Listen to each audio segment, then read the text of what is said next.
அவர் மாநாடை நடத்துது. அந்த மாநாட்டுக்கு மிகப்பெரிய பந்தல்லாம் அமைக்கிறாங்க. பாகுபலி போல இருக்கு, பிரம்மாண்டமா இருக்கு, லட்சக்கணக்கான மக்கள் வருவாங்கலாம் சொல்றாங்க. உண்மையில வரவேற்கிறோம், சந்தோஷம். ஆனால் பிரம்மாண்டம் மட்டும் இங்கு தேவைப்படாது. மக்களின் உரிமைக்காக, மக்களின் தேவைகளுக்காக நாம் எந்த அளவுக்கு தரையில் இறங்கி போராடுகிறோம், எந்த அளவுக்கு சமரசமின்றி சண்டையிட்டு மக்களின் தேவைகளை பூர்த்தி செய்கிறோம், அவர்கள் உரிமையை பெற்றுத் தருகிறோம் என்பதுதான் அரசியல் களத்தில் உண்மை ஒரு முன்னுதாரணமாக இருக்கும். அதுதான் தேவையாகவும் கூட இருக்கும். ஆனால் பிரம்மாண்டத்தை வைத்து ஒன்றும் செய்ய முடியாது. இந்த பிரம்மாண்டத்தை வைத்துதான் இன்று அதிமுகவும் திமுகவும் ஆட்சி செய்து கொண்டிருக்கிறது. ஆக பிரம்மாண்டம் இல்லாததால் தான் தேமுதிக கரைந்து கொண்டிருக்கிறதோ என்பது கூட எனக்கு ஒரு கேள்வி இருக்கிறது. ஆனால் மக்களின் தேவைக்காக பல்வேறு கட்ட போராட்டங்களை, பிரச்சனைகளை கையில் எடுத்து வழக்குகள் தொடர்ந்து, குறிப்பாக 20 பேரை ஆந்திர காட்டுக்குள் சுட்டுக் கொள்ளும் போது அன்று ஆந்திர அரசை எதிர்த்து உச்சநீதிமன்றத்தில் வழக்கு தொடர்ந்தார் புரட்சி கலைஞர் அவர்கள். ஆனால் அந்த வழக்கை சரியாக கையாளாமல் தமிழக அரசு மெத்தன போக்கோடு கடைபிடித்ததால் அன்று ஆந்திர காட்டுக்குள் சட்டத்தை மீறி மரம் கடத்தினார்கள் என்றுதான் சுட்டுக் கொல்லப்பட்டார்கள் என்று அந்த வழக்கு முடிக்க வைக்கப்பட்டது.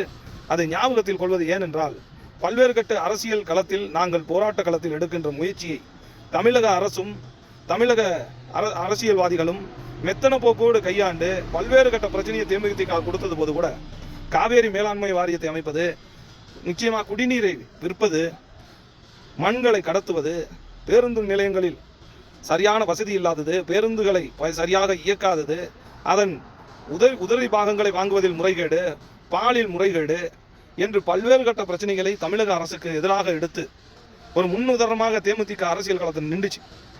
அதனுடைய வீரியம் என்பது எதுவரை பாஞ்சிச்சுன்னா, கார்ப்பரேட் நிறுவனங்களில் இருந்து அரசு அதிகாரிகள் வரை செய்கின்ற ஊழலை எதிர்த்து மாபெரும் ஒரு பிரச்சாரத்தையே எடுத்துச்சு. அதனுடைய வழிதான் இன்று எங்களை தாக்குகிறார்கள், ஒவ்வொரு மீடியாக்களும் பேசுகிறார்கள். ஆனால் என்றுமே மக்களுக்காக போராடுகின்ற போர்க்களத்தில் நிற்கக்கூடிய ஒரு அரசு, ஒரு கட்சி, ஒரு வலிமைமிக்க சக்தி பிரேமலதா விஜயகாந்த் அவர்கள்.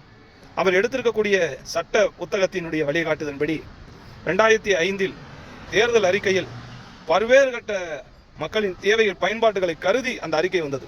இன்று இந்தியா முழுவதும் அது பேசும் பொருளாக இருக்கிறது. அதில் ஒன்றுதான் இன்னைக்கு ரேஷன் பொருட்கள் வீடு தேடி வருகிறது.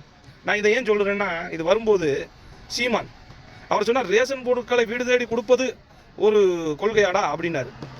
சிவகங்கை மாவட்டத்து பக்கத்தில் ஒரு 10ஆம் வகுப்பு படித்த மாணவி அதிக மதிப்பெண்களை பெறுகிறார். அவரை சந்திக்க ஒரு பத்திரிகை துறை அவர்கள் செல்லுகிறார்கள். அவர் செல்லும் போது தான் பார்க்கிறார், ஒரு வீடு இருக்கு, வீட்டுக்கு பின்னாடி ஒரு குடிசை இருக்கிறது. அந்த குடிசை வீட்டில் தான் அவங்க இருக்கிறாங்க. தாயும் தந்தையும் கிடையாது, வயதான மூதாட்டியுடன் அவர் இருக்கிறார்கள். மின்சாரம் கூட கிடையாது அந்த வீட்டில். பக்கத்து வீட்டில் சொன்னா தான் அந்த வீட்டுக்கு லைட் எரியும்.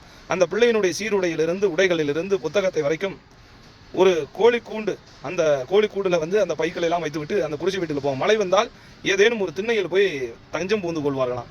இப்படி சொல்லில்லாத துயரத்தில் மக்கள் இருக்கின்ற மக்களை ஏன் ரேஷன் பொருட்களை வீடு தேடி செல்லக்கூடாது, இவர்களை கண்டறிந்து இவர்களுக்கு வீடு, உண்ண உணவு, உடுத்த உடையை இந்த தமிழக அரசு தரக்கூடாது என்று அன்றே சிந்தித்தவர் புரட்சி கலைஞர் அவர்கள். நான் ஏன் சொல்லுகிறேன்னா, வீதியில் அமர்ந்து போராடுகின்ற மக்கள் ஏதோ வேலை இல்லாதவர்கள் அல்ல, தன்னுடைய சுய தேவைகளுக்காக அவர்கள் வரவில்லை. இந்த போராட்ட களம் என்பது ஒரு கூட்டத்துக்கே தேவையான ஒன்றாக இருக்கிறது.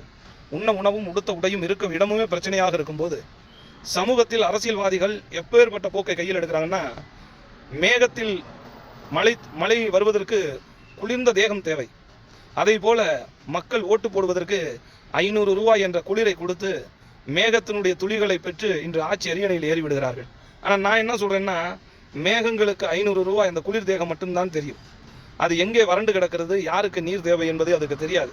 ஆனால் அதை கண்டறிந்து அரசியல்வாதிகள் ஒவ்வொருவரும் தான் எங்கு என்ன தேவை இருக்கிறது என்பதுதான் போராட்டம். அந்த போராட்டத்துக்கு தேவையான நதிநீரை பங்கீடுகளை குறித்து நாம் பேசுகிறோம்.